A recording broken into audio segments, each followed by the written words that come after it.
Olá, sejam todos e todas bem-vindos a um novo episódio do iPick Talks. Vivemos em um mundo cada vez mais conectado. A tecnologia avança a passos largos, transformando a forma como comunicamos, estudamos e trabalhamos e nos divertimos. Nesse cenário, as crianças e adolescentes estão cada vez mais presentes no universo digital, o que exige uma atenção especial para garantir que seus direitos sejam preservados e respeitados. O Estatuto da Criança e do Adolescente, o nosso famoso ECA, que já representa um marco na proteção infanto-juvenil no Brasil, precisava ser atualizado para acompanhar as mudanças. Surge então a Lei 15.211 de 2025, que institui o ECA Digital, trazendo regras específicas para proteger crianças e adolescentes no ambiente digital, abordando desde a segurança e a privacidade até o acesso aos conteúdos digitais. No episódio de hoje, vamos explorar o que muda com o ECA Digital. Quais os desafios, os impactos para as famílias, empresas e profissionais do direito e como poderemos construir um ambiente digital mais seguro para as novas gerações. Para explorar esse tema tão importante, hoje contamos com a presença de 3 especialistas: Thalita Sabatini Garcia, Larissa Mello e Rony Vanzioff. Para obter detalhes e contatos dos nossos convidados, por favor, acessem o link da descrição do episódio. Começando aqui o nosso bate-papo desse podcast especial do iPick Talks, eu dirijo minha pergunta para Thalita. Thalita, quais são as principais diferenças daquele famoso ECA de 1990, o tradicional, para o ECA Digital no contexto da proteção das crianças e dos adolescentes no ambiente online? Eu acho que vale a pena a gente sempre fazer uma introdução, né? A década de 90 foi uma década de muitas mudanças. Então a gente teve o ECA, foi quando veio o ECA, 1990, proteção de consumidor. Então o CDC ele veio também na época de 1990. A gente tem um marco até mesmo da forma de comunicação. Para quem é dessa época, lembra das publicidades: mamãe, eu tenho, você não tem, compre, compre, compre, compre, usa os imperativos de consumo. Então, assim, sem contar que em 1990, a gente estava falando de um país analógico. A infância ela acontecia nas ruas, nas escolas, na frente da TV. A gente ligava a internet, para quem lembra, a internet de escada, e fazia aquele chiado, e ficava torcendo para ninguém tirar o telefone do gancho. Tipo, quem é desse século não sabe o que é isso e nunca vai passar por isso mais. Então, o desafio em 1990 era completamente diferente do desafio de hoje. Então, quando a gente pensa no ECA original da década de 1990 e o ECA digital de 2025, a gente tem mudanças muito absurdas assim do momento histórico que a gente vivenciava até mesmo no nosso país e a forma de comunicação. Eu tenho um filho pequeno de 7 anos e ele nasceu com um chip diferenciado. Eles entram já na internet, eles já participam. Então, é engraçado, não sei se vocês viram, mas semana passada eu vi uma charge que acho que refletia muito, e depois eu vou até compartilhar com vocês. Era uma mãe pegando a criança da rua, tipo, que ela estava tarde da noite brincando, e aí hoje o desafio da mãe de 2025 é tirar os filhos das telas. Então eu acho que quando a gente já consegue trazer esse aspecto, a gente entende os momentos que a gente tinha de diferença de 90 para 2025. Falando desse conceito histórico, né, então no 1990 a nossa preocupação era trabalho infantil, violência doméstica, era outros tipos de preocupação. 2025 a gente tem a exposição online, coleta de dados, que o Rony vai trabalhar bastante, cyberbullying, que é uma preocupação hoje, assim, para quem é mãe, pai, acho que todo mundo que está aqui, é uma preocupação muito grande quando você envolve as crianças nas redes sociais. E quando a gente fala de base conceitual, então é bom esse contexto histórico. Em 1990 o ECA ele tinha princípios amplos: melhor interesse da criança, proteção da criança, o dever da família. Ele já imputava o dever da família, da sociedade e do Estado com uma responsabilidade compartilhada. E acho que a Larissa também vai explorar melhor esse tema. 2025 Esses princípios, eles são mantidos no ECA digital, só que transforma em obrigações mais técnicas e concretas no ambiente digital. Então, por exemplo, o Rony vai falar mais um pouquinho mais para frente, das plataformas, elas precisam adotar mecanismos de proteção, que não basta alegar de cuidar da criança, aquele checkbox da idade, que era somente declaratória, acho que o Rony vai explorar isso um pouco mais. A gente não tinha nem coleta de dados pessoais em 1990, então não existia nem a preocupação de trazer isso. E aí, 2025 é digital, é isso que a gente começa a preocupar, a verificação da idade com base técnica, essa questão declaratória de dados, publicidade e marketing direcionado. A gente não tinha preocupação, previsão expressa sobre publicidade digital, tampouco algoritmo. Né, perfilamento, não existia nem esses conceitos. Então, 2025, nessa nova realidade, a gente vai falar um pouquinho mais para frente, que é a vedação do perfilamento e direcionamento de publicidade para criança e adolescente. Supervisão parental. Já existia uma responsabilidade dos pais na supervisão parental dos seus filhos. E aí, agora, no ECA Digital, estabelece um controle parental mais ativo ainda, com um nível protetivo também. Então, assim, tem muitas coisas interessantes que são reflexos do momento que nós estamos vivenciando. Então, jogos eletrônicos, plataformas, a gente falava de brinquedo, falava de espetáculo em televisão. Então, aqui a gente tem uma questão de base, transparência dos jogos aplicativos que nem existia antes. Sanções e fiscalizações, nós vamos falar um pouquinho mais para frente. No ECA de 1990, era punições de advertência, multa e interdição, 3 basicamente. Agora, no ECA digital, a gente tem multa de até 10% do faturamento do grupo econômico, ou teto de 50 milhões por infração. Olha que diferença essa responsabilidade que traz também. E que mais? Eu acho que... E a vigência, que a gente vai falar um pouquinho mais para frente, já estou me estendendo muito na minha primeira pergunta. Desde 1990, a vigência do ECA Digital vai entrar em março de 2026. Então, acho que são os principais mudanças. Você trazendo tudo isso, me vem à memória a preocupação das publicidades com tom imperativo, de quando o brinquedo tinha que passar no Inmetro, ainda precisa, né, para aferir a questão de segurança. Então, essa vida, ela me deu um saudosismo agora dessa vida analógica. Mas pensando hoje na estrutura que o ECA trouxe, eu queria perguntar para o Rony. Se a gente for pensar, o ECA digital ele não existe, não foi promulgado. A gente já tinha uma base legislativa para proteger crianças e adolescentes no ambiente digital, e o ECA ele vem a somar essa legislação já existente hoje? Muito legal esse videocast aqui, Liliane, Thalita, Larissa, prazer falar com vocês. Eu acho que a gente vive no mundo digital, né?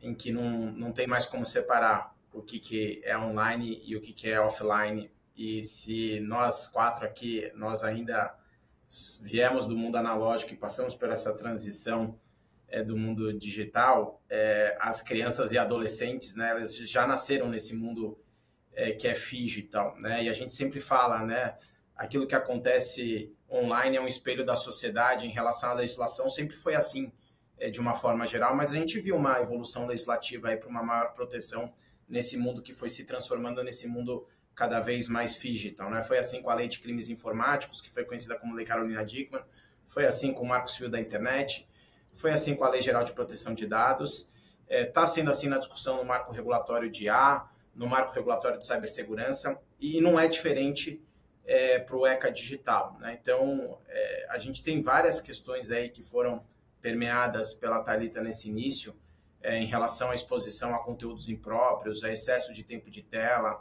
a cyberbullying, a aliciamento, a dependência digital, que sim, era necessário uma resposta do Estado mais contundente em relação a uma norma mais robusta como o ECA Digital, e as revelações do FELCA justamente foram um estopim para isso, né? A gente, assim como teve lá atrás as revelações do Snowden, que motivou o Marco Civil da Internet, do Cambridge Analytica, que motivou a LGPD, agora as revelações do Felca motivaram essa necessidade que já era premente, né, em relação a gente ter uma maior proteção.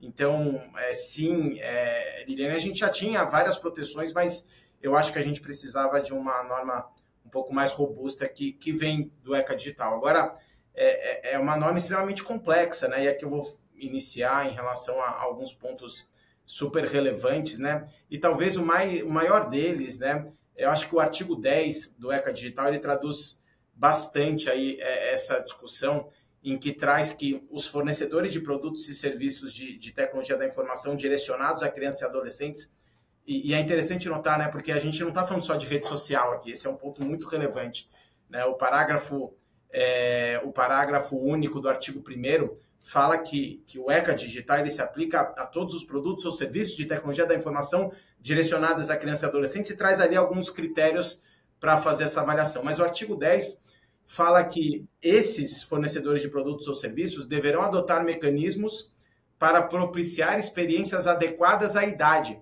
respeitadas a autonomia progressiva e a diversidade de contextos socioeconômicos brasileiros.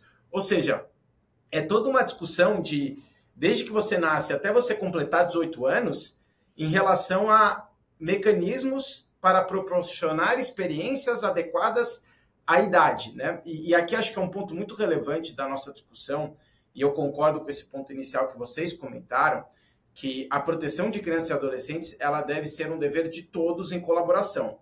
É um dever do Estado, das plataformas, mas é um dever principalmente da família, né? E me parece, né, e eu estava discutindo, inclusive com o professor Demi Jetsko, né, que a internet, ele comentou isso, ela é uma selva, né? Ou seja, crianças e adolescentes, você está numa selva, né? Ou seja, quais são os parâmetros para você ter algum tipo de moderação em relação aos perigos que uma selva tem, assim como a internet tem, né? E a gente viu ao longo do tempo o fenômeno da plataformização da internet, né? E o que quer dizer esse fenômeno da plataformização da internet? Dentro dessa selva toda, você foi criando nichos, né? E esses nichos são as mais variadas aplicações que hoje em dia existem, que podem ser games, podem ser redes sociais ou podem ser milhares de outras plataformizações que foram criadas na internet. E me parece que o ECA Digital, ele atende a esse fenômeno da plataformização da internet, né? Por quê? Porque ele visa essa proteção impondo às plataformas, que no caso são produtos ou serviços de tecnologia da informação, determinadas responsabilidades, sem retirar a responsabilidade do Estado e sem retirar a responsabilidade da família ou dos responsáveis legais pelas crianças e dos adolescentes. E sem me estender muito nesse início, quais são esses principais mecanismos, né? Então, por exemplo, né, visando ali esses produtos e serviços de TI, tem a questão de diferentes configurações de privacidade e funcionalidades adequadas às etapas do desenvolvimento da criança e do adolescente, sempre pautadas no seu melhor interesse. Então, esse é um ponto, configurações adequadas de privacidade e funcionalidade. O segundo ponto, que a Thalita já comentou e acho que depois a gente vai explorar, são mecanismos de aferição de idade, né? Ou seja, se eu preciso aqui me adequar às experiências adequadas à idade, quais são esses mecanismos? E esse é o ponto, está vedada a autodeclaração. Antes tudo era muito via autodeclaração. E se demonstrou, claro, de acordo com o risco para a criança e adolescente, que esse mecanismo não é o mecanismo adequado para aferir idade. E aí a gente pode conversar depois sobre quais são, então. E acho que a outra questão, e eu já vou terminar aqui essa fala inicial para não me estender, é a moderação de conteúdo, né? Ou seja, como que a gente faz para os algoritmos ali reduzirem a amplificação de conteúdos que possam ser nocivos, né? E também tem ali vários artigos que falam sobre essa moderação de conteúdo e depois eu quero explorar isso um pouquinho mais profundamente. Ou seja, o que o ECA Digital traz, além, novamente, de toda essa responsabilidade de todos, é um dever maior em relação às plataformas ali de fazer esse tipo de moderação e aferição pautada muito em algoritmos e tecnologia. Então, eram essas minhas questões iniciais. Ô, Rony, na sua fala você deixa muito claro, Thalita também, do trabalho conjunto que tem Estado, e pais e plataformas na proteção do menor. Mas a gente olhando para o passado e olhando para hoje, a gente tem toda uma legislação trabalhista que protege o trabalho infantil. Mas a gente sabe que algumas redes sociais há uma exploração, há uma exposição das crianças, dos adolescentes, como se fosse um trabalho. E aí eu direciono essa minha pergunta para a Larissa, para te ouvir. De que forma que agora a nova legislação ela visa proteger o trabalho infantil e a exploração virtual das crianças e dos adolescentes?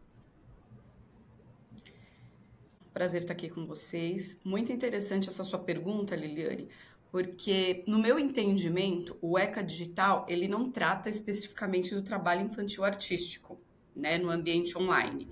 Ele trata do que as crianças consomem no ambiente digital e não especificamente do que elas produzem.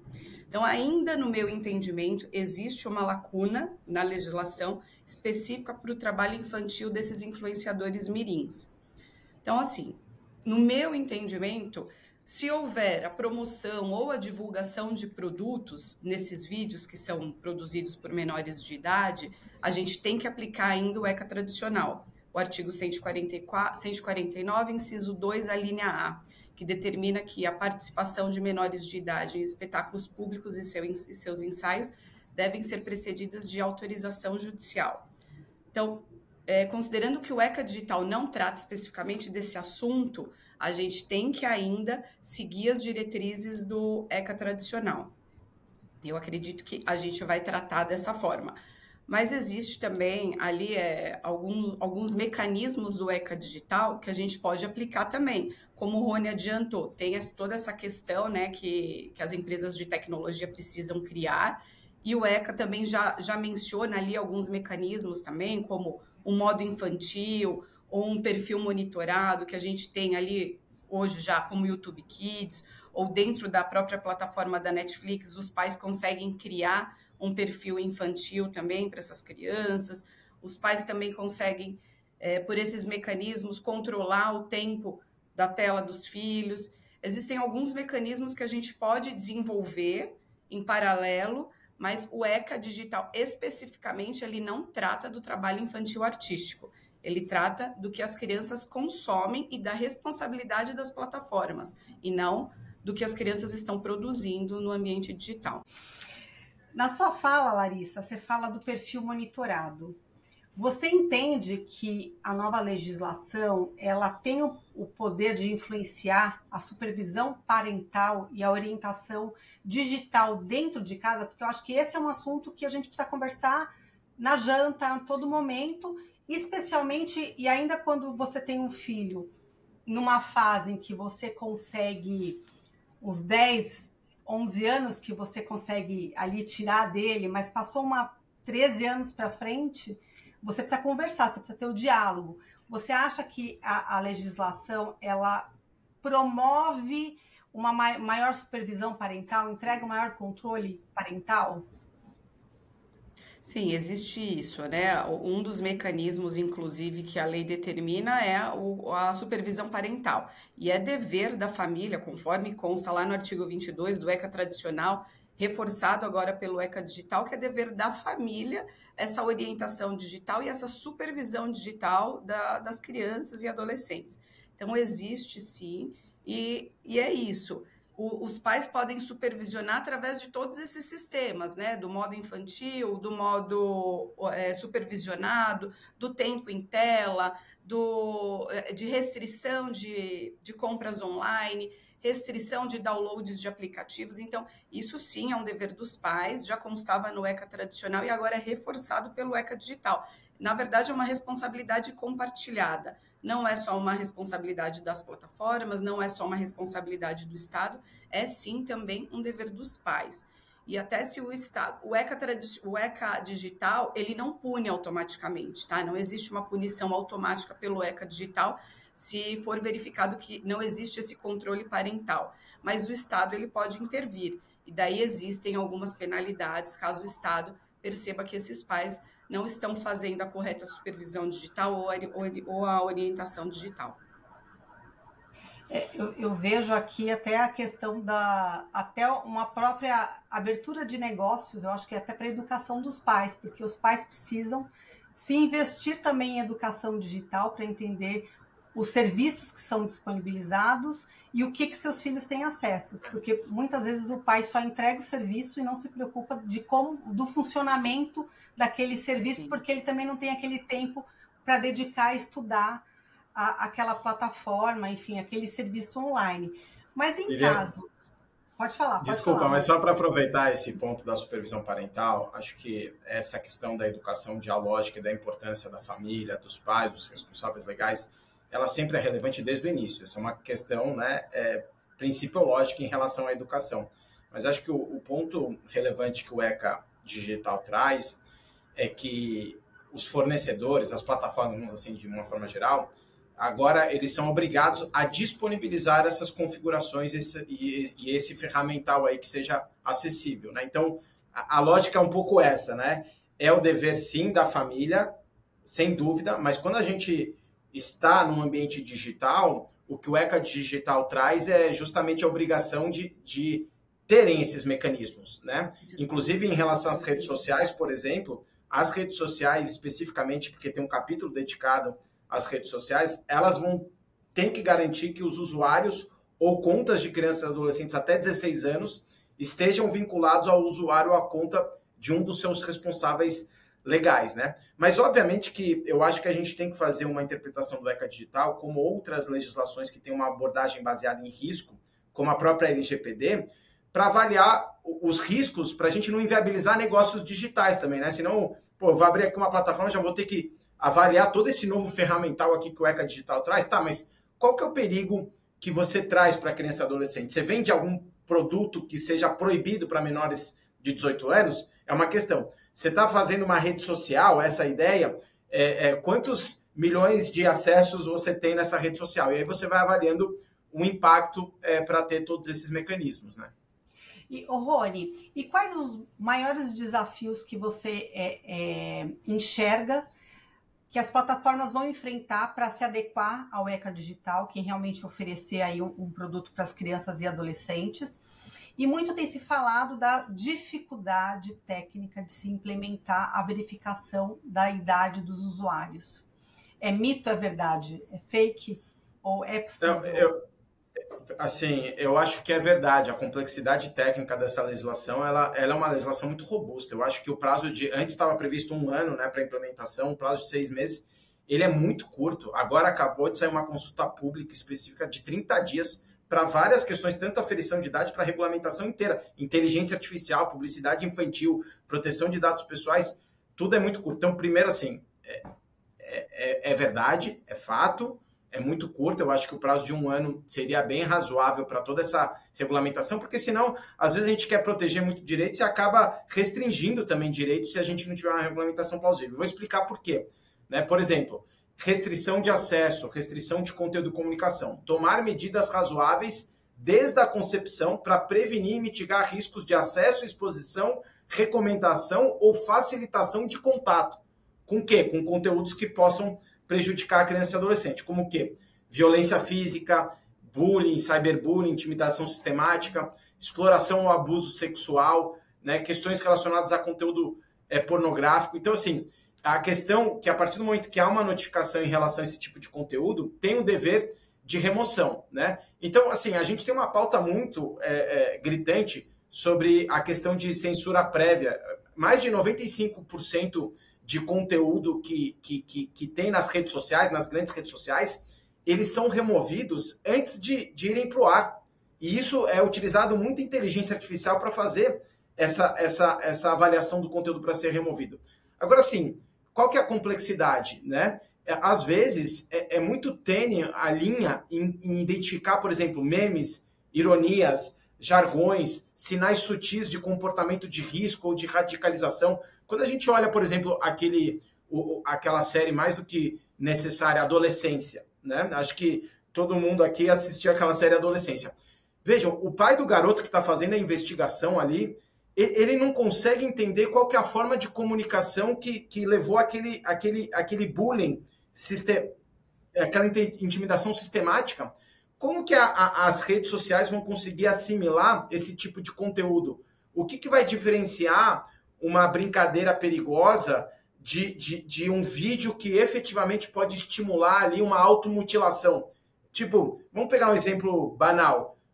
Alguém fazendo um vídeo de uma manobra de skate, né? Que pode ser perigoso, né? Se você vai imitar aquilo, alguém pode ser... Versus alguém que faz um vídeo efetivamente de automutilação, né? Então, tudo isso vai ter que ser restringido, né? E o cuidado é para não restringir conteúdos que possam ser importantes, inclusive para a educação das crianças e dos adolescentes. Isso em termos de moderação de conteúdo. E para aferição de idade, né? Vejam, o artigo 9º, parágrafo 1º, falam que as plataformas elas deverão adotar mecanismos confiáveis de verificação de idade a cada acesso do usuário ao conteúdo, sendo vedada a autodeclaração.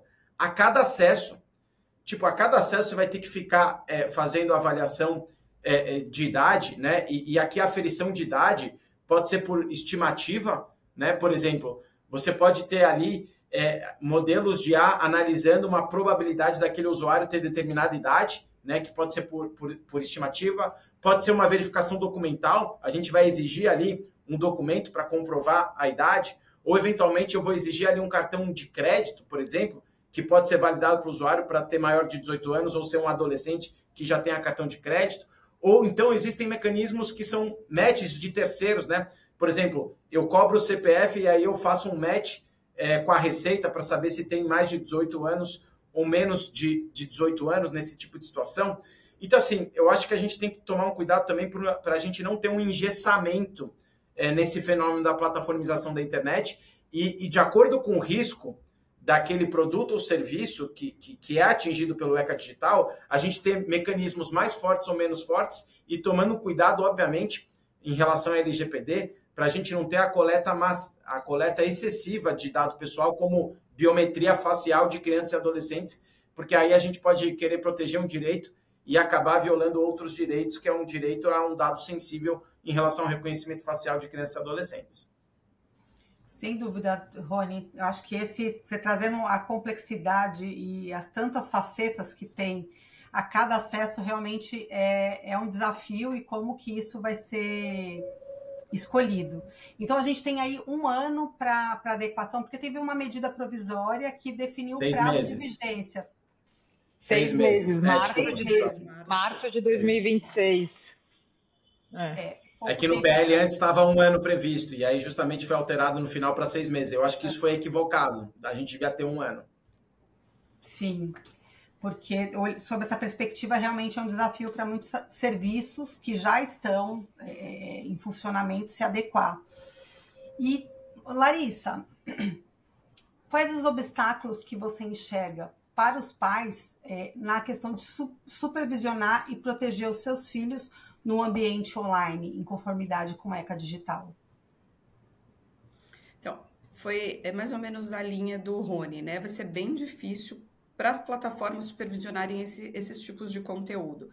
Para os pais, eu sugiro que faça tudo que a lei determina, que é inspecionar tempo em tela, o tempo de exposição, o tipo de conteúdo que essas crianças estão gravando, a necessidade de se obter ou não um alvará judicial quando se tratar de um trabalho infantil artístico, porque daí a gente vai ter também o respaldo do Estado, de uma vara da infância especializada, do Ministério Público da Infância, que vai proteger e vai resguardar esse trabalho para que essas crianças não sejam exploradas, porque a intenção do ECA Digital não é suprimir o trabalho infantil artístico, não é ceifar a criação artística dessas crianças ou a criação intelectual, é só proteger para que esses trabalhos eles sejam valorados, eles sejam protegidos e essas crianças não sejam expostas a situações de constrangimento ou a exposição de abuso. E quando a gente fala em abuso, a gente fala de abuso sexual ou mesmo um abuso por uma exposição excessiva. Então, compete aos pais utilizarem todas essas ferramentas que a própria lei já disponibiliza e que as plataformas também são responsáveis por disponibilizar para que protejam essas crianças desses constrangimentos ou desses abusos. E queria ouvir a Larissa e Thalita, E como que a gente pode equilibrar a proteção digital e também a liberdade artística, porque vários talentos infantis também, eles saíram da internet e foram para as outras telas, né? Dentro desse ambiente digital, como a gente também faz para equilibrar essa criação artística, essa liberdade artística com a proteção digital? Qual, na perspectiva de vocês? Thalita, você quer falar? Posso falar? A gente pode falar em conjunto. As duas. Mas eu queria até aproveitar, voltar num ponto que você comentou, Larissa, que eu acho que é muito importante, essa questão do alvará. Né? O ECA, em 1999, ele já falava no artigo 149, como você falou, da questão do alvará judicial, e era sempre um questionamento sobre as mídias digitais. E aí, puxando um gancho de uma das discussões dos textos de lei, num dos primeiros havia no texto ia ser inserido a necessidade do alvará, e aí eles resolveram remover essa questão do projeto de lei. Porém, a gente teve recentemente agora, no caso do Meta, a decisão da Justiça do Trabalho, que é necessário a obrigação do alvará. E hoje eu vejo essa questão, como a gente equilibrar isso sem ter uma censura, de fato, né? Eu vejo alguns clientes, mães, que são influenciadoras, elas falam assim, mas como que eu vou fazer isso, vou operacionalizar toda essa questão? Eu acho que sempre foi necessário, né? Então, assim, todos os meus clientes que já eram conteúdos culturais em televisão e vinham para a internet, a gente já recomendava também, então eu acho que tem uma posição muito semelhante de obter o alvará. Então, por mais que as pessoas acham que isso é uma novidade, não é. Para quem já trabalhava com isso, entende a necessidade. Só que, olha que curioso, e aí eu quero responder a pergunta, deixando mais uma pergunta aqui para vocês. Quem trabalha com essa questão de conteúdo, e a gente fala assim, vai de micro-influenciadores, aqueles que estão numa fase aspirando ter mais seguidores, eles não conseguem, por exemplo, ter uma contraprestação monetária que vai abarcar a necessidade do alvará. Ou seja, eles ganham tão pouco por aquele post específico, que se você sempre ter a obrigatoriedade do alvará, não vai, inviabiliza a produção de conteúdo. Sim. Então, aqui a gente tem uma questão de como não engessar essa produção cultural e melhorar isso. Eu tenho uma opinião sobre isso, mas eu gostaria de saber a sua. Eu acho que a necessidade do alvará, ela vem quando tem a divulgação de alguma marca ou algum produto. A gente não pode confundir também o trabalho com a diversão. Então, se aquele influenciador mirim está ali divulgando ou fazendo a promoção de algum produto, eu entendo que tem que ter o alvará judicial. Tem que pedir autorização da vara da infância, deve ser resguardado esse tipo de trabalho. Agora, quando é um conteúdo de diversão, tá fazendo uma massinha de sabonete, tá fazendo um slime, para mim, eu não vejo necessidade. Essa é uma forma da gente, né, equilibrar o que precisa e o que não precisa, sem ter essa supressão do trabalho infantil artístico pelo ECA digital ou pelo ECA tradicional. Eu acho que essa é uma forma. E para as plataformas conseguirem fazer essa fiscalização do que precisa ou não precisa ter alvará, também é um desafio, é uma dificuldade. O TI, aí, a área de TI vai ter que identificar alguma forma de fazer isso acontecer. No meu ponto de vista, o que poderia fazer? Os pais precisam informar. Antes de disponibilizar o vídeo, o pai informa se tem alguma promoção de produto, se aquele conteúdo é patrocinado, se não é. Então, informa sim ou não. Se colocar sim, se colocar o check no sim, já precisa anexar o alvará. Se colocar não, daí não tem o alvará. Talvez seja uma forma. E se o pai colocar não e tiver um conteúdo patrocinado, a promoção de algum produto, se ele colocou não e tiver, ele precisa ser responsabilizado. Talvez colocar uma multa. O ECA tradicional, ele já determina no artigo 252 que se alguém descumprir a necessidade de alvará, na verdade o ECA tradicional ele joga para o anunciante ou para o produtor, né? A responsabilidade. poderia também compartilhar essa responsabilidade com os pais, tendo em vista que são eles que vão colocar se aquele conteúdo é patrocinado ou não. Então, a multa pelo ECA tradicional é de 2 a 20 salários mínimos, se eu não me engano, que no meu entendimento é baixo. A gente poderia colocar 100% do valor que aquele menor auferiu com aquele patrocínio e também uma indenização para alguma instituição de crianças carentes, algo nesse sentido. Seria uma forma, mas vai ser um desafio bem grande para as plataformas identificarem o que é conteúdo patrocinado, o que não é, o que precisa e o que não precisa de alvará judicial. Até essa decisão que você comentou da Meta, eu não sei até que ponto ela é válida. Até porque nem é a Justiça do Trabalho que é competente para julgar e processar esse tipo de ação. É a Justiça Comum. Então, são questões que a gente ainda vai precisar amadurecer, estudar, para ver como isso vai ser resolvido. Mas é engraçado que essa questão da competência, né, nos últimos 30 anos é assim, é um vai e volta, né? É da Justiça do Trabalho, aí volta para a Justiça Civil, aí volta para a Justiça do Trabalho, aí volta para a Justiça Civil. Então, a gente está nessa discussão de competência que é digital. Civil, né? Atualmente na vara da infância e da juventude. Mas eu quero compartilhar muito rápido com vocês um caso que eu tive. A gente está falando agora do ECA digital, mas quando veio o guia de influenciadores do CONAR, e até mesmo para você conseguir começar a identificar o que era conteúdo patrocinado, então, o que era uma publicidade por influenciador, o que era uma mensagem ativada, um unboxing, e o que era um conteúdo espontâneo, naquela época começou a ter casos em relação a isso. Eu peguei o primeiro caso no CONAR, que era sobre uma influenciadora que, de fato, como a gente falou, estava aspirando a ter mais seguidores, ela adquiriu os produtos e ela fez todo um storytelling ali com os produtos, brincando com a família e tudo mais.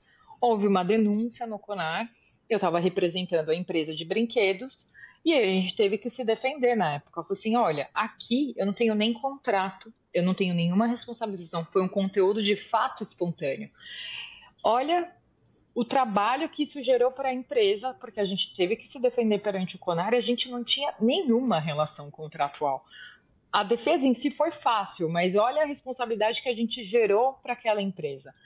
Isso vai ser de fato um desafio. Acredito, um dos pontos que foi muito bem levantados aqui para o Rony, como que as empresas vão conseguir, as plataformas, diferenciar esse tipo de conteúdo. Se às vezes nem os próprios usuários, os seguidores conseguem, por exemplo. Mas agora a gente vai ter um novo ator em toda essa estrutura, né? Vocês estavam falando de competência de justiça, mas agora com a ECA Digital a gente tem um novo ator também aqui, que é a ANPD, a Agência Nacional de Proteção de Dados Pessoais. Ela entra com poderes aqui no ECA Digital. E eu queria ouvir do Rony como que vai ser o trabalho da ANPD com relação à educação, né? Porque a gente tem uma fase aqui, eu acho que de educação para a sociedade, não só para plataformas. E como que vai ser essa fiscalização do cumprimento do ECA Digital? Eu sei que parece que foi já formado um grupo na ANPD que está estudando e vai surgir algumas publicações e eventos falando do papel dela. Liliane, obrigado pela pergunta, mas eu vou falar sobre isso, mas eu acredito, o CONAR é um exemplo primoroso de autorregulação, muito relevante, e eu acredito muito nesses modelos modernos de autorregulação e autorregulação regulada, tá? Eu estou dizendo isso porque, sim, o ECA Digital prevê, e tem vários pontos delicados aí, tá? Mas prevê uma autoridade administrativa autônoma de proteção dos direitos das crianças e dos adolescentes no ambiente digital, né? É essa figura, tá? Que o ECA prevê. E essa figura dessa autoridade que vai fiscalizar o cumprimento do ECA Digital. E também prevê que esta autoridade vai editar regulamentos. Mas outros trechos do ECA Digital fala que cabe ao Poder Executivo ou cabe ao Poder Público outras questões de regulamentação, como, por exemplo, mecanismos de verificação de dados que a gente estava falando anteriormente, inclusive de certificar e ser promotor de soluções técnicas.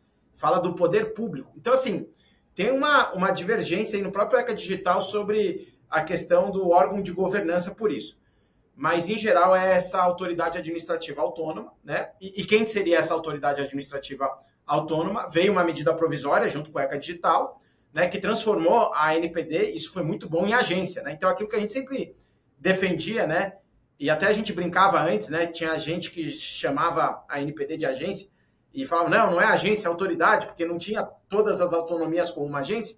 Agora a gente não pode falar mais autoridade, a gente tem que falar que é agência, finalmente é agência. E isso é muito benéfico. Mas não só isso, ampliou para mais de 200 cargos aí, para dar conta também do ECA Digital, a envergadura da NPD, né? Então isso é bem relevante.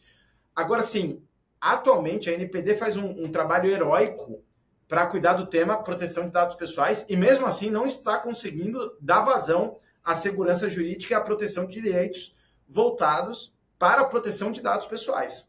Eu sou um pouco cético em relação a uma nova legislação com essa envergadura que a gente vai ter que se ancorar na NPD em relação ao que fazer com o ECA Digital. E eu estou dizendo isso porque essas ótimas pautas aqui que a Thalita e a Larissa comentaram, eu acho que eu digo, né, quem é afetado pelo ECA Digital, a gente tem que promover a melhor autorregulação sobre o ECA Digital, independentemente aí de uma regulamentação que virá, tá?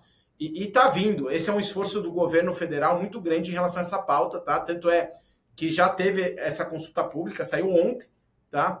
Em relação, eu sei que isso é um videocast, né? Não necessariamente, mas só para ter a data aqui, né? Saiu no dia 15 de outubro. No dia 15 de outubro, né? Com prazo de 30 dias inicialmente, para regulamentação de aferição de idade, para regulamentação de vários pontos do ECA Digital, como, por exemplo, como eu disse, proteção de dados, inteligência artificial, entre outras pautas. Mas eu acho que as plataformas, eu acho que os anunciantes, eu acho que todo o ecossistema, quando a gente fala sobre publicidade infantil, tem que se antecipar a isso, né? E já buscar a sua própria autorregulação e ir sentindo do mercado para inclusive, ajudar na regulamentação posterior. Porque eu não acho que a NPD ela vai ter tantos especialistas assim como a gente tem na sociedade civil e como a gente tem no setor empresarial para cuidar desses temas todos. Mas, obviamente, que eu acho que um ponto importante é que uma lei como essa traz um efeito cultural muito relevante. E esse efeito cultural, assim como foi para a proteção de dados pessoais, agora vai ser ainda mais consistente para esse tema que é super caro, que são crianças e adolescentes, né? E, obviamente, que a NPD vai ter um papel promotor, sim, também dessa cultura digital voltada ao melhor interesse das crianças e adolescentes. E até esse assunto ir para as escolas, né? Eu acho que a gente, quando todos aqui somos atuantes em direito digital, propriedade intelectual, e na faculdade a gente fala, olha, na faculdade a gente não estudou isso, a gente foi buscar essa formação após a faculdade de direito, né? Então, quando a gente fala de educação, eu acho que trazer também essa educação digital para dentro da escola, eu acho que é uma matéria hoje, lembra, lá para a década de 1990, Thalita, do ECA, do ECA antigo, que tinha aquelas aulas de educação moral e cívica. Então, a gente ter a aula de educação digital, e aí vai tanto para criança, e eu tenho certeza que a criança ela vai passar essa educação, compartilhar essa educação também com os pais que não conseguem ter acesso a esse tipo de conteúdo. Eu quero agradecer vocês três por dedicarem esse tempo para falar com a audiência aqui do IP Coffee Talks.